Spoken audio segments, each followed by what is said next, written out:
Sir, many thanks for taking your time out and speaking to us at ET now. The A320 Neo, after two consecutive incidents in that we saw with the Indigo airline in Ahmedabad and now today for Go Air airline as well.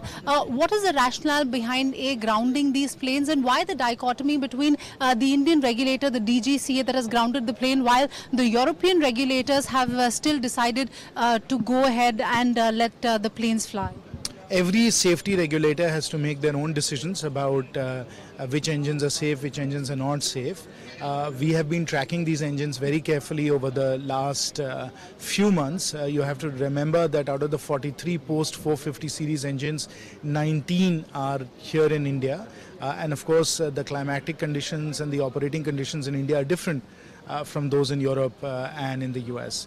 So once we decided that there was a safety consideration, we immediately grounded these engines, which is what we did last evening. Is there any solution on cards? Because Price and the Pratt and Whitney, they do say that they are looking at a solution. However, DGCA says that these planes need to be grounded immediately. Do we see any solution on cards? And what is it that has Indigo Airline and Go Air reached out to the government on the way forward from here on?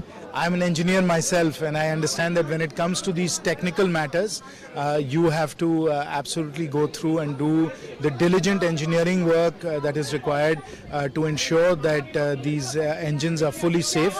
That's the work that's going on right now. Until that is resolved, these engines will not be allowed, of course. So let's go through and do the necessary technical engineering work.